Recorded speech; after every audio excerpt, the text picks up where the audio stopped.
এই পায়খানার মধ্যে আল্লাহর রাসূল সাল্লাল্লাহু আলাইহি ওয়াসাল্লামের সুন্নাত আছে, আল্লাহর নবী সাল্লাল্লাহু আলাইহি ওয়াসাল্লামের আদর্শ আছে। কিতা বলে নবীজি এটা হইয়া গেছন খরসন প্লাস আমরারে হইয়া গেছন।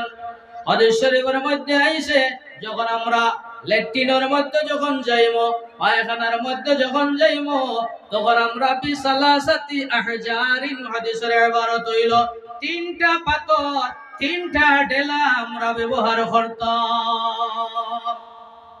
এই নবীজির এই যে আদর্শ যেটা, এটা আমরা কয়জন মুসলমানের কাছে আছে? কয়জন মুসলমানের কাছে আছে? আমরা যখন ল্যাট্রিনও যাই ডেলা কয়জনে ব্যবহার করি? কিন্তু এটা আল্লাহর রাসূল সাল্লাল্লাহু আলাইহি ওয়াসাল্লামের আদর্শ, এটা আমরার মধ্যে আইতো, আনার চেষ্টা করতাম।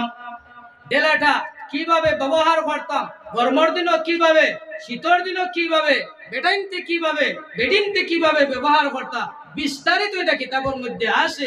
আমি আপনার সামনে সময় কম, এটা বিস্তারিত ভাবে পাওয়া সম্ভব নয়। পরে যদি যোগাযোগ করেন ইনশাআল্লাহ আমি কইয়া দিব, বুঝাইয়া দিব, চেষ্টা করব।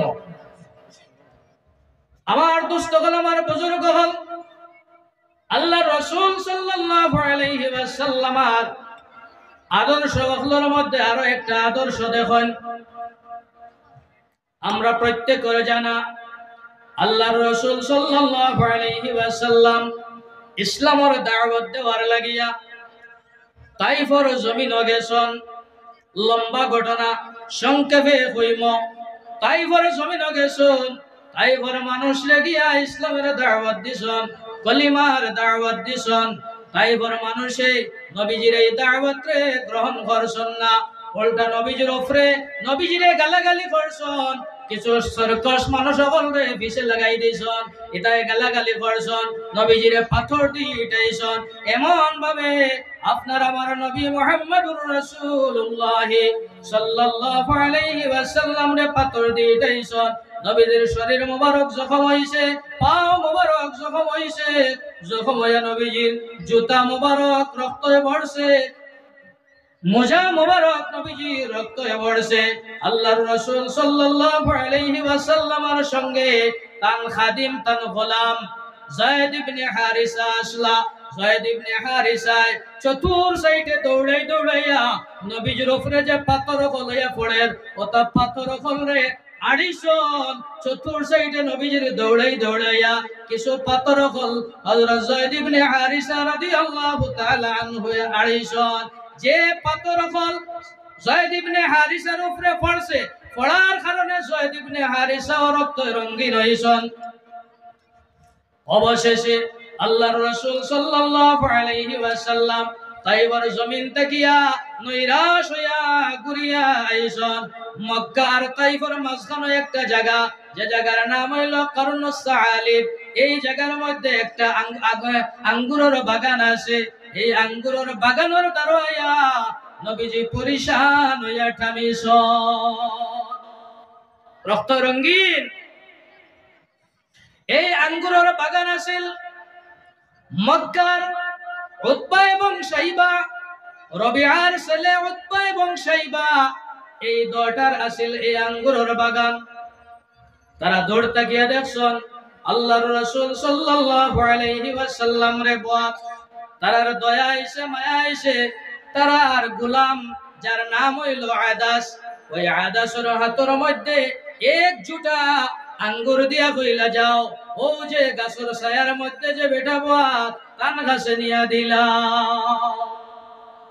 ওই আদাস নামক গোলামে আল্লাহ রাসূল সাল্লাল্লাহু আলাইহি ওয়াসাল্লামের খিদমত আঙ্গুরের সরা লইয়া আইছেন। আয়া কইলা আপনি ওটাই লক্কা হাক্কা।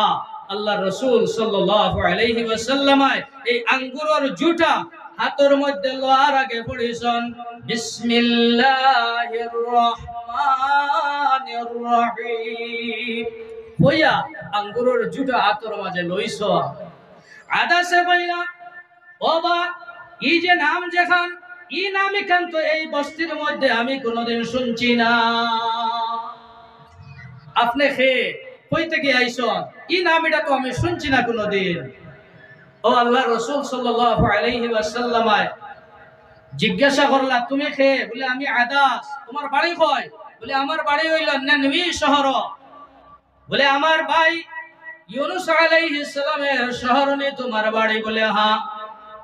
বলে আপনার নাম কি? তা বলে আমার নাম মুহাম্মদ সাল্লাল্লাহু আলাইহি ওয়াসাল্লাম। ইউনুস আপনার ভাই কিভাবে? বলে ইউনুস আলাইহিস সালাম হইলা নবী আসলা, আর আমিও নবী, যার কারণে আমরা একটা ভাই আলী। ওই আদাস নামক গোলামে কইলা, ইয়া রাসূলুল্লাহ সাল্লাল্লাহু আলাইহি ওয়াসাল্লাম, দীর্ঘদিন তাকিয়া আমি আপনার অপেক্ষা, আমি তাওরাত কিতাবের মধ্যে আপনার সিফত তারিফ সকল পাইছি, ইনজিল কিতাবের মধ্যে পাইছি, দীর্ঘদিন তাকিয়া আমি আপনার অপেক্ষা। ইয়া রাসূলুল্লাহ সাল্লাল্লাহু আলাইহি ওয়াসাল্লাম, আপনি আমারে কলিমা পড়াকা, আপনি আমারে মুসলমান বানাওকা। লগে লগে হযরত আদাস রাদিয়াল্লাহু তাআলা আনহু কলিমা পড়িয়া মুসলমান হয়ে গেলা। আমার দোস্তগণ, আমার বুজুর্গ হল, সময় কম, প্রায় শেষ হয়ে গেছে, তোমার সময় দেবে খালি। যে আল্লাহর রাসূল সাল্লাল্লাহু আলাইহি ওয়াসাল্লামের জীবন আদর্শ, জীবন আদর্শের মধ্যে একটা হইল যে কোনো কাজ করতে সময়, যে কোনো জিনিস করতে সময়, যে কোনো জিনিস ধরতে সময় আমরা বিসমিল্লাহির রহমানির রহিম কইয়া আরম্ভ করতাম। এটা নবীজির আদর্শ। আর আল্লাহর রাসূল সাল্লাল্লাহু আলাইহি ওয়াসাল্লাম ফরমান, যে কাজের মধ্যে যে কাজটা বিসমিল্লাহ ছাড়া, আল্লাহর নাম ছাড়া শুরু করা হইব, এই কাজের মধ্যে কোনো বরকত থাকতো না, এই কাজটা কি বরকত খাটা হয়ে যাইব।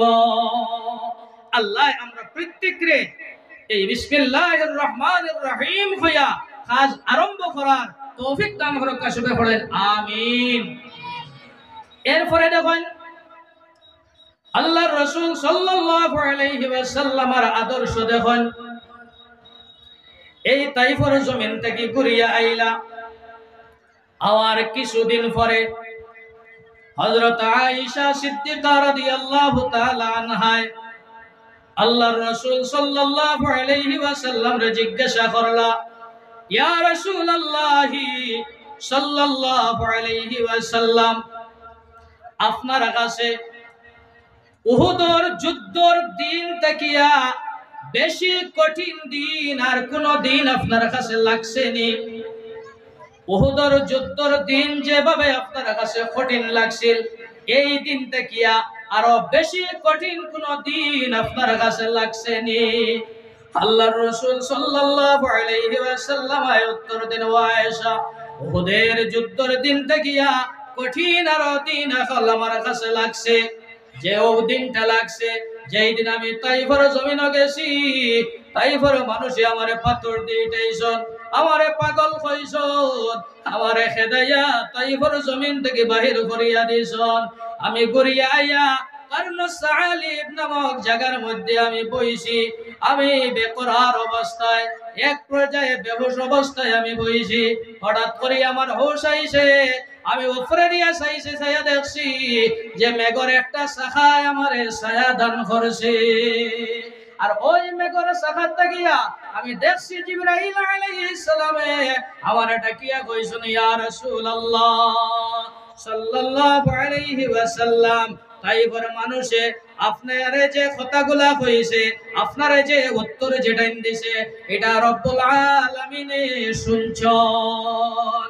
ইয়া রাসূলুল্লাহ সাল্লাল্লাহু আলাইহি ওয়াসাল্লাম, আপনার কাছে পাহাড়ের ফেরেশতা এখন যাইতরা, আপনি যা হুকুম করবা, যা নির্দেশ করবা, ওই ফেরেশতা আপনার হুকুম মোতাবেক কাজ করবা। আল্লাহর রাসূল সাল্লাল্লাহু আলাইহি ওয়াসাল্লামের খিদমত পাহাড়ের ফেরেশতা আয়া হাজির, সালাম দিলা। নবীজি ফরমাইন, পাহাড়ের ফেরেশতা আয়া আমারে সালাম দিলা, আসসালামু আলাইকা ইয়া রাসূলুল্লাহ। সালাম দিয়া কইলা, ইয়া রাসূলুল্লাহ ওয়া আল্লাহর হাবিব, আল্লাহ পাক রব্বুল আলামিন আমারে আপনার কাছে পাঠাইছেন, আপনি যে হুকুম দিবা, আপনার হুকুমটা আমি পালন করব, মানব। আপনি যদি কই এই তাইফের জমিনত দুইটা পাহাড়, আবু কুবাইস এবং কাহান নামক যে পাহাড় আছে, এই দুই পাহাড় রে উল্টাইয়া তাইফর মানুষ অগুন্তরে শেষ করে লইতাম। আপনি যদি অর্ডার দেন যে আমি পাহাড় দোটা উল্টাইয়া অগুন্তরে শেষ করে লইতাম। আমার নবী, দয়াল নবী, মায়ার নবী মুহাম্মদুর রাসূলুল্লাহ সাল্লাল্লাহু আলাইহি ওয়াসাল্লাম এত কষ্ট করলা, এত কষ্ট সহ্য করলা, এরপরেও পাহাড় উল্টানির অর্ডার দিছেন না।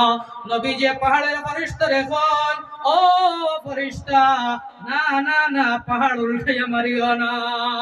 আমি আশাবাদী, আমি নবী আশাবাদী, এরার খানদানের মধ্যে থাকিয়া, এরার বংশের মধ্যে থাকিয়া কোন না কোন একজন মানুষ আল্লাহওয়ালা বারইব, মুমিন বনব, ইমানদার বনব, আর জেগে জমিনের মধ্যে শুধুমাত্র আল্লাহর ইবাদত করব।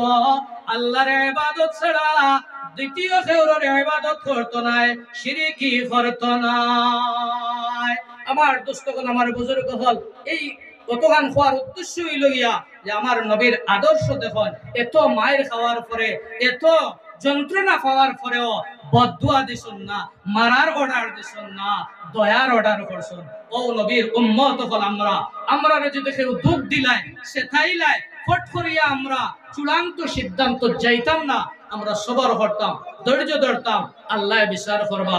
আমি ওখানে শেষ করিলি, আর মা আলাইনা ইল্লাল বালাগ, ওয়া আখিরু দাওয়ানা আনিল হামদুলিল্লাহি রাব্বিল আলামিন। আমিন, আল্লাহুম্মা আমিন। है तो अल्लामुल गुयूब ज़ाहिर बातिन है तो, उसमें कोई शक नहीं है, हर चीज पर कादिर है तो अल्लाह। कादिर कुदरत तुदारी हर चखाही आकुनी, मुर्दरा जिंदा कुनी ओ जिंदरा मुर्दा कुनी, अंदर आदम किस बदन जानम्बरी, हज जहां बानूर ईमानम्बरी, तूने कुकारी व माबाद कर दे, बेगुनाह ना गुज़श्त बरमा साते, बाहुज़ूरे दिल न कर दम ताअते।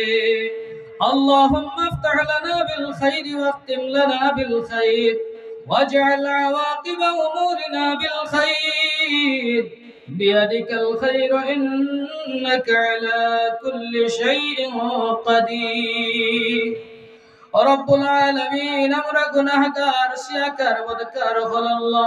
গুনার বোঝা লইয়া এই নেক মজলিসের মধ্যে বসিয়া কোরআন এবং হাদিসে নববিয়াত থেকে কথাবার্তা হল হইয়া শুনিয়া, আল্লাহ তোমার শাহী দরওয়াজার মধ্যে ভিখারির বেশে হাত কোনে বাতিছি। আল্লাহ আমরার হাত কোন করে তোমার রহমত থেকে খালি ঘুরাই দিও না। আয় আল্লাহ, আমরার জীবনের গুনাহ গুনতরে মাফ করিয়া দেও। আল্লাহ আমরার গুনার সীমা আছে, তোমার রহমতের কোনো সীমা নাই। আমরার গুনাহ যদি আসমান পরিমাণ হয়ে যায়, তোমার রহমত তো আরশে আজিম থেকে আর বেশি আছে রে দয়া। আল্লাহ আমরার নাফরমানের দিকে না চাইয়া তোমার রহমতি সাগরে দিশে আমরার মাফ করিয়া দিলাও।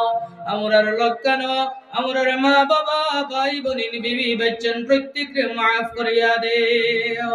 আয় আল্লাহ, যতদিন জমিনের মধ্যে রাখো পাক্কা মুসলমান, পাক্কা ঈমানদার বানায়া রাখি।